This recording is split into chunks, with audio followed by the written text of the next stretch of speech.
চলে গিয়ে লুকাইলেও ওইখান থেকে আমি তারা পাই না পাই।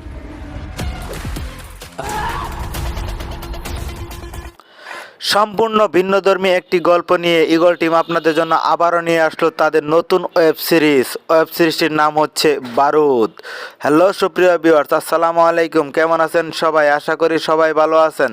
তো সুপ্রিয় ভিউয়ার্স, আপনাদের জন্য নিয়ে আসলাম বিশেষ একটি সুখবর।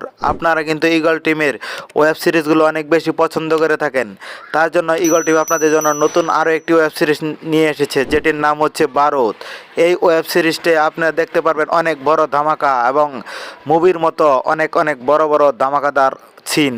তো সুপ্রিয় ভিউয়ার্স, আপনারা কে কোথা হতে ভিডিওটি দেখছেন অবশ্যই কমেন্ট করে জানাবেন। আর হ্যাঁ, আপনি যদি আমাদের এই ছোট্ট চ্যানেলে নতুন হয়ে থাকেন তাহলে অবশ্যই চ্যানেলটি সাবস্ক্রাইব করে পাশে থাকা বেল আইকনটি বাজিয়ে দেবেন। নিত্য নতুন সকল নাটকের আপডেট পেতে আমাদের এই ছোট্ট চ্যানেলটি সাবস্ক্রাইব করে রাখতে ভুলবেন না। আর হ্যাঁ সুপ্রিয় ভিউয়ার্স, আপনারা গত ভিডিওতে যারা কমেন্ট করেছিলেন তারা হচ্ছেন সৌদি আরব থেকে আনোয়ার, মালয়েশিয়া থেকে আজমল, ঝিনাইদহ থেকে সোহাগ, রাজশাহী থেকে রাশেদুল, খুশদা ইয়াসমিন, চট্টগ্রাম থেকে মুনতাহা, আশখিয়া আলম, নারায়ণগঞ্জ থেকে। আপনাদের সকলকে অসংখ্য ধন্যবাদ কমেন্ট করে আমাদের পাশে থাকার জন্য। তো সুপ্রিয় ভিউয়ার্স, আপনারা কিন্তু দেখতে পেয়েছেন ঈগল টিম আপনাদের জন্য সবসময় ধামাকাদার গল্প নিয়ে আসছে। তো এই গল্পটিও কিন্তু দর্শকদের চাহিদা অনুযায়ী তৈরি করা হয়েছে। আপনারা কেমন গল্প দেখতে চান অবশ্যই কমেন্ট করে জানাবেন। আপনাদের মতামতের ভিত্তিতেই কিন্তু ঈগল টিম তাদের নাটকগুলো তৈরি করে থাকে।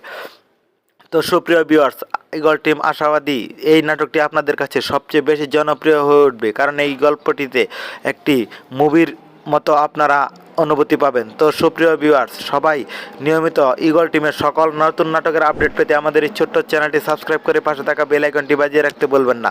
এই নাটকটি প্রথম পর্বটি দেখতে পাবেন আপনারা আগামী 23 তারিখ বিকেল 3টা 30 ঈগল ওয়েব সিরিজ ইউটিউব চ্যানেলে। তো সুপ্রিয় ভিউয়ার্স, সবাই নাটকটি দেখতে চ্যানেলটি সাবস্ক্রাইব করে পাশে থাকা বেল আইকনটি বাজিয়ে রাখবেন। তো আবারও দেখা হবে নতুন কোনো নাটকের নতুন কোনো আপডেট নিয়ে। সেই পর্যন্ত সকলে ভালো থাকবেন, সুস্থ থাকবেন। আল্লাহ হাফেজ।